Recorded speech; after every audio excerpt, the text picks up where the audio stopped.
Welcome back to the Angry Man Podcast with Jason and Greg. So this is an interesting topic that I wanted us to discuss because it revolves around what's been discussed here recently surrounding Gervonta Davis, his legacy, the fight with Jake Paul, and there's been a lot of pushback relative to Gervonta Davis.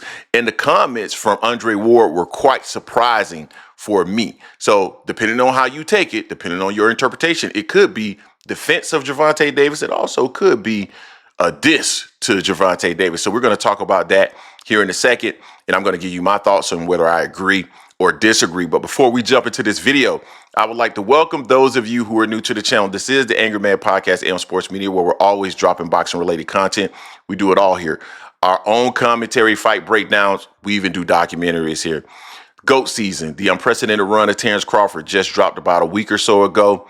So go check that out. And currently I'm working on Blood Money and Boxing. And that's going to give a detailed insight into Saudi Arabia, how they're structured and their ultimate game plan as it relates to sports and boxing. So that'll be out really soon.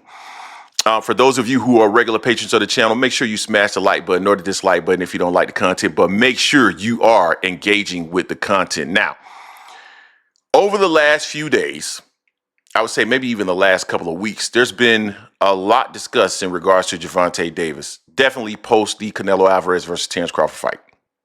And a lot of pushback in regards to Tank fighting Jake Paul, his legacy, what Gervonta Davis ultimately is trying to achieve, the fact that he did not face off against Lamont Roach next, all of these different things, right?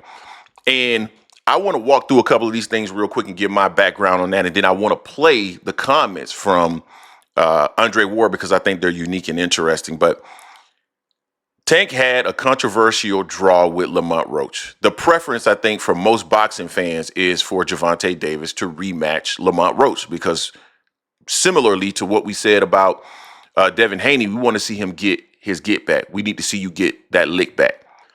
But because of the business of boxing, and because this is just my personal opinion, I have not reached out to anybody, but I believe what occurred is that they were already prepared and probably had already signed off on a Jake Paul fight. And because of certain situations that occurred with Gervonta Davis, the Lamont Roach rematch did not occur as scheduled. And so they're skipping that to go directly to Jake Paul. Now, Gervonta Davis is getting a lot of criticism for this. Quite frankly, it's deserved criticism to a certain extent. People want to see him in the ring with some of the best boxers in the world. And we'll talk a little bit about that, the reason why, after I play these comments from Andre Ward. So I can understand that. I can also understand the perspective of Gervonta Davis has a finite amount of time to make the most money he possibly can. And with any human, because it's human nature, you're going to make that money as you can. I think there's a lot of things that Gervonta Davis could have done that would have offset some of the criticism. Not all of it. You can't offset all that criticism, but there are things that Gervonta Davis could have done to offset that criticism. Like, yes, guys, I understand that this is not the ideal fight with Jake Paul. However, the Shakur Stevensons of the world, the Lamont Roaches of the world, I plan to go get those licks. So don't worry about it. This is just a side quest. Like Grand Theft Auto. This is just a side quest. I'm coming back to get that work, right?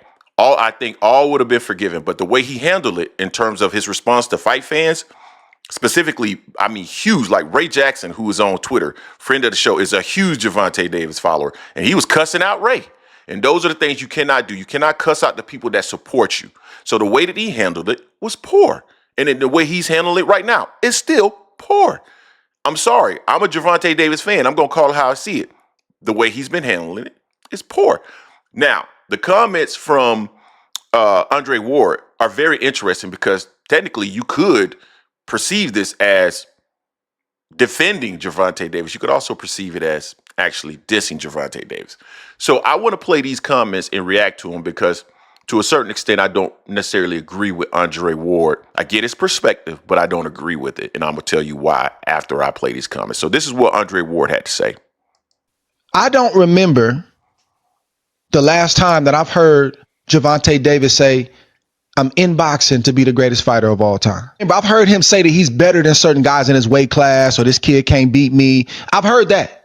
I can't remember, and maybe y'all can keep me honest online. the last time I've heard Gervonta Davis talk about his legacy in the ring, like I'm building my legacy. I'm trying to outdo Floyd in legacy. Like, I think it started like that for him. But the influence of Floyd Mayweather, Money Man, not Pretty Boy, but the Money Man, and building your brand and selling tickets and selling pay-per-views and becoming a household name, that's also a legacy. You got the legacy in the ring and you got the legacy in terms of how you sold. I believe Gervonta Davis is more focused on selling tickets and making money and securing his future for himself and his family. He said it out of his own mouth. I ain't got nothing else to prove. If you're trying to be one of the greatest fighters of all time, it's still a whole lot to prove. My point is, Roy, is I don't think should everybody hold this man to the standard that they hold him to and say, you not fighting nobody. Yeah, you making money, but you ain't really fought nobody. If he don't even care about that, that's not even something that he's really focused on. If his main focus is the money and his main focus is getting out of boxing without getting hurt and retiring on his own terms, shouldn't his fan base and other people get on board with that if that's not even his goal? So I understand exactly what it is that he's saying, and it does make sense in theory what he's saying. However, no, Andre Ward, you're wrong. Like, when you have the immense talent of Gervonta Davis, you are held to a higher standard. That's a part of it. That's a part of the game, right? Making the money, being a superstar, it also comes with these requirements from boxing fans that they want to see you in the ring with the best fighters in the world, period. And they're not going to continue to pay dollars to see you in the ring with people who are not. And don't get me wrong, Gervonta Davis actually does have a great resume. He does. He has a great resume. The problem is there's still things that are out there that are not accomplished that fight fans want to see. And if you're a Gervonta Davis fan, there's nothing wrong with seeing and supporting and wanting to see your guy in the ring with everybody or with the guy that everybody is talking about can beat him in Shakur Stevenson. You want to see that. If your guy had a underwhelming performance against Lamont Roach, you want to see him go in the ring and get his lick back. That is not holding the fighter to a super high standard to want to see him go and get his lick back. That's just basic common sense, right? Also, there's nothing wrong with wanting to see him in the ring with, you got this guy over there, he's talking to you about Shakur Stevenson. He's saying that Shakur Stevenson is the best in the world. Shakur Stevenson is his guy. Gervonta Davis is your guy. You want to see your guy go in there and beat his guy. There's nothing wrong with that. That's basic sports. It happens in every sport. It happens in boxing. It happens in football, basketball, hockey. My team, your team. Let's get it on. Let's see who wins. There's nothing wrong with that. So although I understand what he is saying, I totally disagree with it in that Gervonta Davis needs to be held to the standard for, number one, that first reason. And then number two, Gervonta Davis is probably one of the most gifted fighters we've seen in the ring in I don't know how long. We want to see how far he can take that talent, period. And there's nothing wrong with that either. You guys tell me what you think in the comment section in regards to this topic. Don't forget to hate, like, comment, and subscribe. This is the Angry Man Podcast, on Sports Media, and I am out.